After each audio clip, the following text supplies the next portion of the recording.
स्थानिकांसोबत dinner diplomacy. पुढील 4 महिने पक्षाकडे लक्ष देत महानगरपालिका निवडणुकीसाठी प्रयत्न करा। तर पावसाळी अधिवेशनामध्ये स्थानिकांच्या मुद्द्यावरती आक्रमक होण्याच्या ठाकरेंच्या सूचना।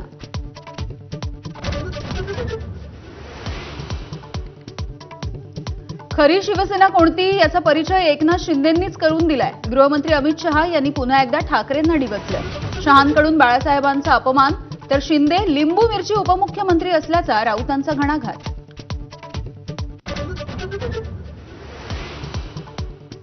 मराठी माणसासाठी पाय चाटू आणि छाटू सुद्धा। स्वार्थ साधण्याचा प्रयत्न केला तर अद्दलही घडवू। मनसेचे नेते संदीप देशपांडे यांच्याकडून राज ठाकरेंच्या 2017 मधल्या भाषणाचा व्हिडिओ शेअर।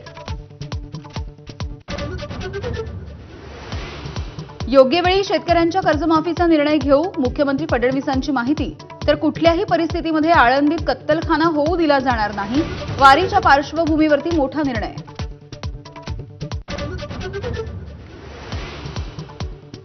संभाजीनगरमध्ये 7 तासात 229 अतिक्रमण भुईसपाट। मुकुंदवाडीमध्ये गुरुवारी रात्री 3 जणांवरती शस्त्रानं हल्ला। कारवाईच्या विरोधामध्ये मुकुंदवाडी परिसरामध्ये स्थानिकांचं आंदोलन। निवडणूक झाल्याच्या नंतर 45 दिवसांमध्ये सर्व फुटेज नष्ट होणार। केंद्रीय निवडणूक आयोगाचा मोठा निर्णय। फुटेजचा गैरवापर करून चुकीची माहिती पसरवल्याची शंका। 45 दिवसांच्या आत निकालाला आव्हान द्यावं लागणार।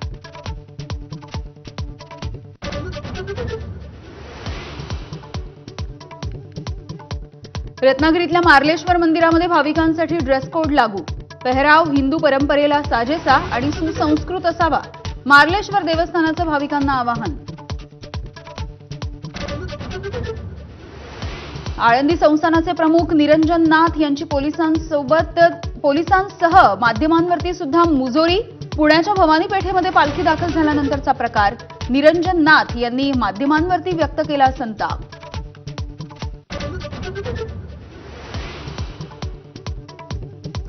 पुण्याच्या संगमवाडीमध्ये पुलाजवळ तुकोबा आणि ज्ञानोबांच्या पालख्या एकत्र। ज्ञानोबांची पालखी भवानी पेठेत, तर तुकोबांची पालखी नाना पेठेमधल्या निवडुंगा विठ्ठल मंदिरामध्ये मुक्कामी। 11व्या जागतिक योग दिनाच्या निमित्ताने पंतप्रधान मोदींचा विशाखापट्टणममध्ये 5 लाख लोकांसोबत योगाभ्यास। Yoga for one earth one health ही यंदाच्या योग दिनाची संकल्पना।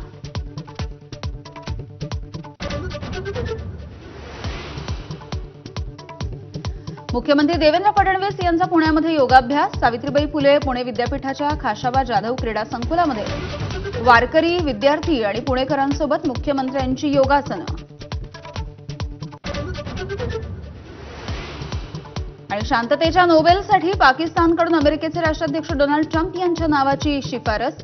तर आपल्याला नोबेल मिळणार नाही, लोकांना सारं माहिती आहे, ट्रम्प यांचं वक्तव्य।